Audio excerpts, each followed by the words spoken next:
Oh yeah, it's because we all go through them. And Turn over so that I can be closer to you. Every time I look into your Best, and we just have the whiteboard up, and we're just like writing quotes and like discussing. About, I never got it, so I was like, hey, realistically, for you, yes.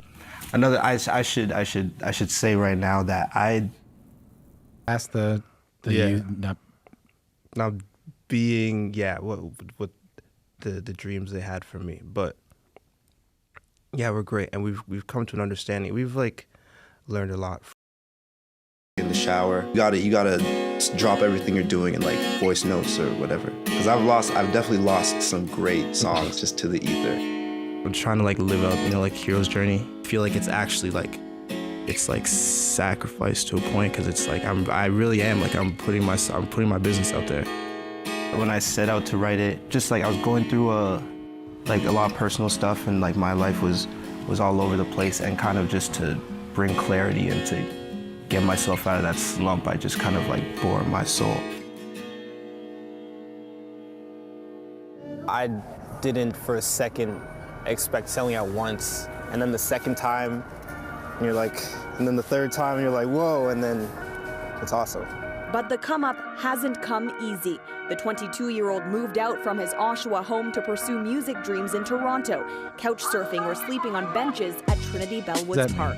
I was saying to someone, I love making albums because I always think I know what I want to say, and then by the end of the album, I find out what I actually wanted to say. So it's kind of like a game I'm playing with myself, where I realize more and more that I have no idea what I want or what I'm doing. I kind of show myself what I want. It's through my own actions that I surprise myself and I find out who I am. What did you find out on listening back to this record then? I think I found good, a lot of good and a lot of bad, but definitely like that I'm growing up, and that I don't necessarily, that I kind of resent that, but that I care for people around me, and I want to care for, like I want to take care of them. So many things, but also, never enough. Like I realized I have a hole that I'm gonna keep filling with stuff until I die. You know. What is the hole? You have a hole in your. Like a figurative hole. Yeah. It's just never enough. Like I'm just never satisfied with anything that I'm just never satisfied. You know what I mean? As things have, it makes sense, because what I was hearing was someone who has, when I first met you, you were saying to me things like, yeah, I think this might work out, like, I don't know, maybe. 2017 was a big year for Daniel Caesar, and 2018 is shaping up to be pretty good too. Last August, he released his debut album, Freudian, which went to number 11 on the Billboard Hot R&B charts. It garnered acclaim from the likes of Barack Obama and Stevie Wonder. Daniel Caesar, in many ways, represents the future of Canadian music, and he's doing it on his own terms. Take just household, singing in church choirs throughout his childhood. After he got expelled from school, Daniel left home at 17, made his way to Toronto, where he hooked up with a team that included frequent Drake-produced sold-out shows, interest from a lot of major labels. But Daniel made the bold choice to stay independent. And it turns out, betting on himself paid off. Angels be calling, none of that could ever make me leave. The breakout single from his album Freudian, Get You, boasts more than 75 million streams on Spotify. Daniel was also nominated for 2 Grammys this year, as well as Artist of the Year and R&B Soul Recording of the Year at the Junos. It's been a breakneck rise to success, but as you'll see, Daniel Caesar knows how important it is to stay true to himself. What's the driving vision behind Freudian? What's the concept? Freudian, that one was just introspective. When I set out to write it, just like I was going through a lot of personal stuff, and like my life was all over the place, and kind of just to bring clarity and to get myself out of that slump, I just kind of like bore my soul. So what's it like when these incredibly personal thoughts you have, stuff that only Daniel Caesar knows, when people in an audience are also feeling those things and they relate to them? Oh yeah, it's because we all go through them, and that's what makes it a little bit easier. I know everybody. I'm not alone in these thoughts. I'm just the one jumping out the window, you know. But I don't believe for a second that I'm the only one that goes through this. That has to be why this is all working so well. All this music, like everything we're doing, like it's working extremely well. And the only way I can justify that in my mind is because of how honest I am and how it connects. And it could be something completely different, but in my mind, when I think about all the recent successes in my life, I believe that's why. Yeah, as time goes on, we're, I want to say like 11 or 12 performances deep. What's the hardest part of it? What is the hardest part? I think I always assumed that it wouldn't be that taxing on the body, just because, you know, being young and stuff, you kind of just like that doesn't usually phase you. But actually, you'll get like tired and sick and stuff like that. But it's nothing. I don't think I've come up against anything hard that I should be complaining at, you know. No, and you know, songs about gratitude. I just started getting hungover for the first time in my life. Hey, you know, I'm just starting to hit 30, so like, I'm just starting to get hungover. You got some time before that starts happening. Yeah. So you're from Oshawa? Yeah, Oshawa, Ontario. Oshawa. So what's growing up in Oshawa like? What was it like for you? I'm gonna be honest, I didn't really like it. No? But I mean, yeah, I feel the suburbs is there's this weird like lonely feeling to it, because it's like everything exciting you ever see is through your screen, you know, or your phone or whatever. But all the cool stuff is happening in major cities around the world, and you kind of just, you get FOMO because so much. The 1 in a million shot, you know? Right. Like I was just chilling with my friends, and I was like, I moved out, like I'm just gonna go to Toronto and do music. And they're, you know, they love me, so they're trying to just like be reasonable with me. Like, I know you're talented, bro, but come on, let's be real now, you know? We were in Sean's basement, and he just kind of came up to me like, yo, like I fuck with your stuff. Like I want to produce an album for you. I would start work at like 6 p.m. I was washing dishes. And then I'd finish at around like 3, 4 a.m. in the morning. I was the last one to leave, taking out garbage, you gotta lock out everything. And then I would take the streetcar over to Broadview. And that's when I was living at Jordan's. That's when we'd start. Yeah. And we'd end like 7 in the morning, something like that. And then I'd sleep until it was time to go to work again. I knew what my life was. I wasn't gonna be doing this forever. Like just sleeping outside. Yeah, that wasn't part of the plan. So yeah, we made it work. But it was part of the process, even though it wasn't part of the plan. Part of the process, not part of the plan, but a very important part of the process. I don't like to drink, I don't like to think, fuck that, whoa, yes. But up under you, I'm bending it over. You're my 4-leaf clover. I'm so in love, yes. There's no one up above. You are. Yeah. But if you do it and your intention is not right, then you don't get to reap the benefit. Like you appear to be, which is part of like optics, and you know, like that's just cool. You actually have to love them. But you actually, if you don't actually have the love in your heart, then you're not doing anyone any favors. So it's this tricky thing. But then you can't like, I just manufacture love. That's another thing. I keep hearing people talk about like self-love and stuff like that, as if it's like some sort of switch. So it's just like, bro, like, what are you doing? Just love yourself, or just love your neighbor. You know, all this, and it's kind of just like, it's not something you can just turn on and turn off. That love has to be developed through thinking and considering and figuring out where that love is going to come from. Like, it's for some people, it comes from a really spiritual place, you know? Like, I know for you grew up in the church, right? Yeah. Like, pretty intensely in the church too, right? Like, your dad was involved, right? He's like a I'm pretty sure, but like a elder. An elder. Sorry, an elder. That's all right. That's all right. Your first time with a microphone. Your dad was involved in the church. A lot of people can find access to that love, you know, through that. So I'm sure when you were growing up, you were like, oh, actions, you know, Christian actions are the things that are important. Yeah. But they actually have to be motivated by love for other people. You have to want it. I know I've never won an award. That was like that's why I really care about this. Oh, you've never won an award? Never, not even attendance. How about the Junos? What does it mean to be recognized by the Canadian music industry? It's like it's incredible, man. I'm Canadian. It's interesting to look at the history of the Junos and especially the way the Junos have kind of treated R&B in the past. 20 years ago, remember the Rascals? They turned down Rap Recording of the Year in protest, saying there wasn't enough representation of black music in the TV awards ceremony, so that was 1998. Yeah, I mean, do you feel things have gotten better since 1998? I should say right now that I'm excited about these awards. I've never really followed them. I didn't have a TV growing up. Like I've never watched the Juno Awards on television. So honestly, I don't feel like I'm qualified to comment. But it's from an ignorant outsider's perspective. You're definitely not an outsider, but go on, that's fine. You're definitely not ignorant, but go on, that's fine.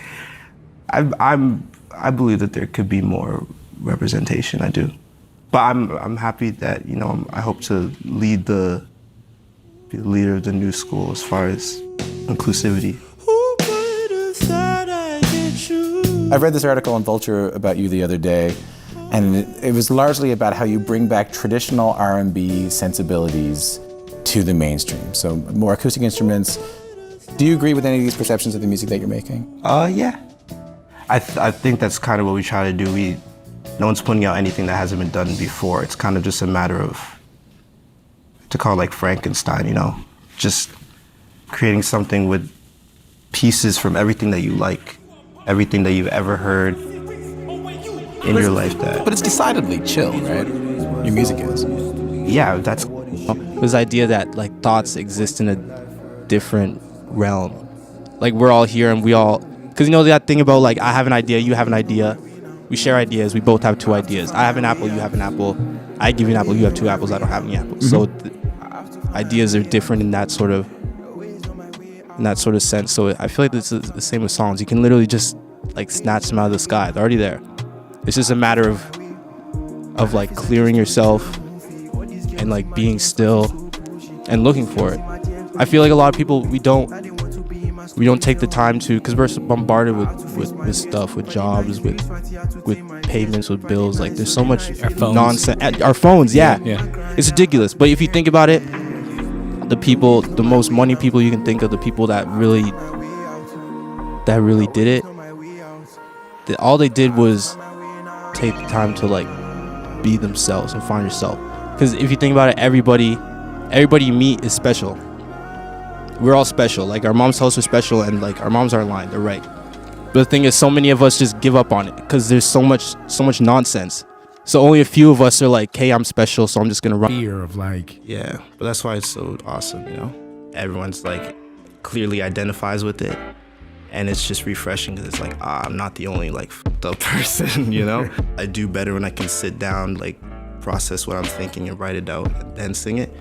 And so then I get on stage and it's like, I write what's in my head, I write it down and I sing it, and then I'm like, oh shoot, that's me. The way we do every project is I'll start out and I think I know what I'm writing, and then we get about 75%, and then me and Jordan will get together and we'll play just whatever piece of music at that point represents how I'm feeling the best. And we just have the whiteboard up and we're just like writing quotes and like discussing things. And it always changes on me, where I think I'm writing something and then we sit down and we look at it and we're like, oh no, this is what I'm actually trying to say.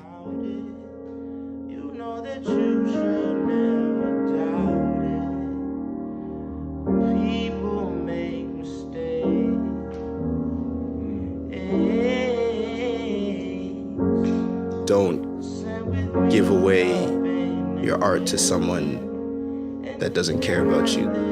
I know that it was like a real thing that I wrote. I didn't try. Wasn't like, yo, what will they like if I do this? Will they like if I do that? The best part, yes. Oh. You know what I mean? And I wish there was a time you would just wake up and you'd be like, man, I'm just gonna write beautiful songs and change the world and all of this and all that. and not to say that I don't. I still believe that. I still think that all the time. But there's like, I just know what it takes, and I'm aware of the sacrifices necessary, and I'm aware of the ways that I'm gonna change, for better, for worse. You know what I mean? It's like, there are people that I should call more that I don't call, or sometimes when I go back home and there's some drama going on at work, and I know that I just need to be present and put my phone down, but I can't. I go back to Oshawa, it's too slow. You know what I mean? It's like when you go on tour and every day you wake up in a new city, and then you come back home and you're supposed to just like go to the grocery store and pick out tomatoes after just having woken up in a new city every day. It's like you get bit. But it feels really good, man. It feels like a dream. I'm babbling right now, but yeah, No. It feels like a dream. I love when you said it feels like I gotta kill this, because you're at one moment you get like a couple of seconds to realize that it's cool, But then if you sound bad the whole show, then it's not worth it. and you didn't, I mean, I'm happy with it. I still think about it sometimes. and it's been going really well. It's a blessing, man. Whenever I hear people get asked, kind of what's the next thing coming out of Canada, what's the next thing at Toronto, your name comes up a lot. Do you feel that kind of pressure? No, I don't, because I'm not there for those conversations. When I hear it, I feel like once I start believing that, that'll mess me up. So I'm just kind of smile and nod and try and just write. I don't feel like I am, so until I feel like I am, then we'll see where it goes. You don't feel inevitable? No, not that I'm not worried anymore. I think there was a time where I was like, hey, maybe this will work, maybe I'll, still gotta have the exit strategy, but I'm not worried anymore. But That's just not my speed. I'm a very low energy person. I sleep a lot. I honestly, man, like I like music that makes me feel stuff, but not like that stuff. If you could talk to yourself a year ago, before Freudian came out, before it all kind of exploded, what would you say to yourself? I would say stay off social media. Say after you put out the project, just chill on social media. What do you mean? Tell me why. You gotta tell me why. Because you can't help it. It's like you're bombarded with comments, good or bad, and there's so many good. The good reactions outweigh the bad ones extremely, but that's good or bad. Like you don't need to have people tell you how great you are, like every 5 minutes, like your phone's like, hey, don't forget you're great. Hey, don't forget. Yeah, it's like, it's dangerous.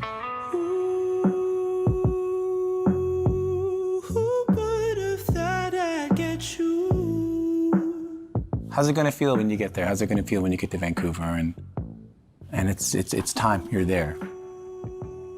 Special, man. Just like,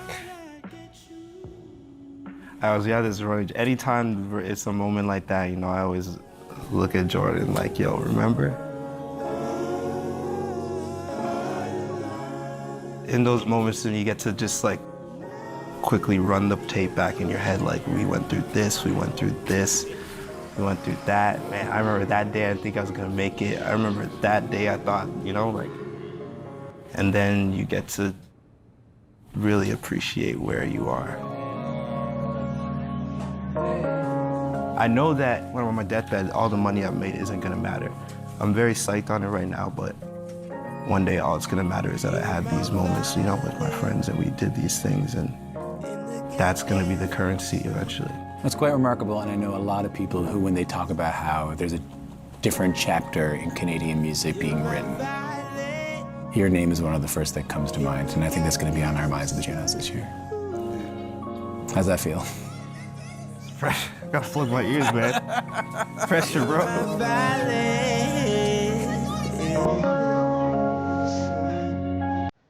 I kind of just have to. I'm still working through it. I'm still trying to be, a better person, but they're cool. We don't necessarily discuss music business that much. Have they heard your records? I think so, yeah. Yeah. I think so. But it's kind of just, that's like over there. Like you're my family, I'm your family. Like that's what it's about. That's just my job, you know. And when I come home, it's my job. It's definitely my life, but it's also just my job. You can separate yourself from. You can just like there's one Daniel Caesar. Yeah, well, that's I'm not even Daniel Caesar, you know. I'm Daniel Caesar, but that's not what my mother named me. So when I go home, it's a totally different. They don't say, "Oh, hey, Daniel Caesar." Hey, Oh, look who's here! Daniel Caesar's here. yeah, give me on the Snapchat and stuff. Nah. It all came from a real place, so I'm not worried about like doing it again. Try not to get caught up or like let it like change anything. You don't want it to like influence future decisions as far as music, how you make music. Like, will they like this one? Will they like, you know? Build your brand. Take it as far as you can, because it doesn't matter what your path is. If you build your value, you can control the conversation. So the further we went, the further we realized we can just keep it going. We can market, we can distribute. It's about making relationships with your fans and your listeners. You just go direct. Like, music was what I've always made music. Like, I used to, even like I was a child, I'd run around the house and sing to myself, you know? Like, I'd do it for me. The whole go up on stage, accept your award thing, that was like one of the first times it ever happened to me. It's an amazing honor, but it's like an object, you know? First of all, to these guys right here, I would not be here if it weren't for Matthew and Jordan. I love you guys, man. So it's like, what are you actually chasing? Like, what do you actually want, you know? Because it's not an object you want. And I feel like I'm like kind of like meta, like I'm like looking down on myself, watching everything that I do and like analyzing it and criticizing it and like telling myself to keep going.